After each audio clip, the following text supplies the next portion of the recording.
Long time back, ours was a happy and prosperous family. We were three brothers who loved each other very much. In due time, our old father became very ill.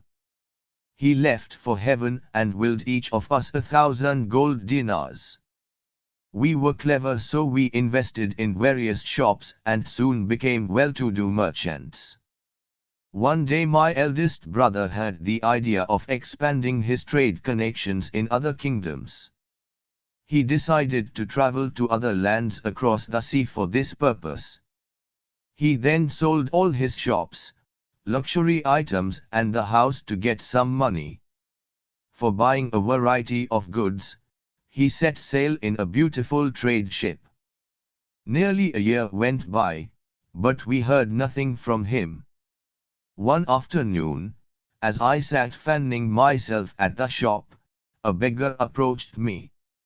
He was looking very weak. He was barely covered in tattered clothes. I picked a silver coin from my pocket and gave it to him. Seeing this, the poor beggar burst out in tears. "Oh, what fate!" he cried bitterly.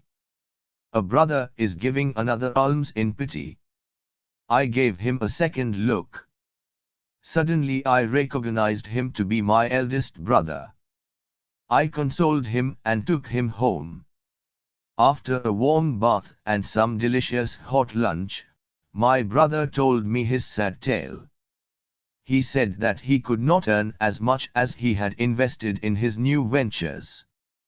The heavy losses had made him poor and he had reached back home with great difficulty. I had by then earned 2,000 gold dinars in my business, so I gave 1,000 gold dinars to my eldest brother. I encouraged him to start a new business. Some months later, my second brother decided to seek foreign lands to expand his business. I narrated our eldest brother's example to him, but he insisted on going for trading overseas. He soon joined a caravan that was ready to leave for a foreign land. He, too, went with many hopes and a lot of goods. For a year, I heard no news of his business ventures. When a year went by, one fine morning he arrived at my doorstep much in the same state as my elder brother. He told me that his caravan had been looted by bandits and he lost everything. Once again I lent my 1,000 dinars to my other brother too. He was happy to begin his business again. Soon both my brothers did well in their ventures and prospered. We lived happily and together again. One fine morning, both my brothers came to me and said, "Brother, all three of us must go on a long journey to expand our business. We'll trade together and amass wealth." I refused because I had seen my brothers becoming penniless after such adventurous business trips. But they persisted. After refusing their request for nearly 5 years, I gave in. After making necessary arrangements, the three of us bought grand goods to sell. My brothers spent all their money to buy the goods. I, thus, took 6,000 dinars that I had and gave them 1,000 dinars each. I kept 1,000 dinars for my use. Then I dug a safe hole in my house and buried the 3,000 dinars that I was left with. Then we loaded the goods on a large ship and set sail. Nearly 2 months after sailing, we anchored at a port. We made a lot of money by trading there.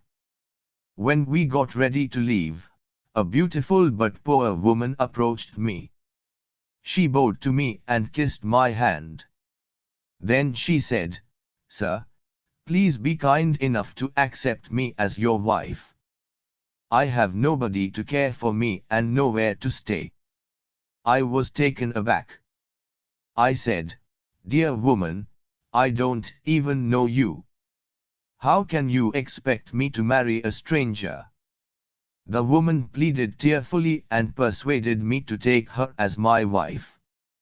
She promised to be loyal and loving, and soon we were married after the required arrangements were made. As we set sail, she took on the role of a caring wife. She was soft-spoken, hard-working, and always ready to serve me or help my brothers. I was very happy to have her as a wife. My happiness was not favored by my brothers, who grew jealous day by day. Their resentment took shape of a plot to kill me and my wife. Thus, one night, as my wife and I were in deep sleep, my two brothers threw us aboard.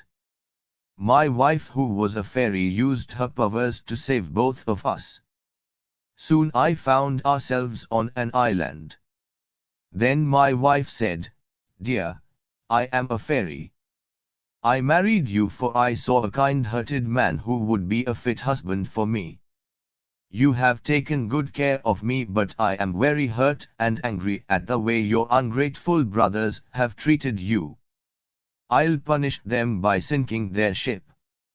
I was horrified. "Please don't do that. After all, they are my brothers. Let's forgive and forget." But nothing could stop my angry fairy wife. She declared that her fury would end only after she avenged herself. Then she chanted some magic words. I stood before my house in my hometown. My fairy wife was by my side. I opened the door to welcome her into her new home. I saw two sinister black dogs just inside the door. I was surprised. "Dear, I don't know where these black dogs came from. I never had any pets either," I explained. "I know, dear," my fairy wife said. "These black dogs are your own ungrateful brothers. I changed them into the black dogs to punish them. Now you can treat them any way you wish. I must take your leave now. The spell cast by me will last for 10 years. You can contact me after that time." My fairy wife told me where her home was and vanished into thin air. Now 10 years have passed. I am leading the black dogs in search of my fairy wife. Now, oh genie, you must not have ever heard of such a wondrous, unbelievable tale. I ask you to grant a third of the merchant's life in return of this tale." The genie agreed again. Then the third old man said, "I'll tell you a stranger and fantastic story of all." He then told such a tale full of unbelievable events and wondrous magic that the genie declared to spare a third of the merchant's punishment. Thus, the genie departed. The merchant and the three men then went on their journeys. The merchant reached home and was received happily by his family. Then he told the strange tale of how he was freed.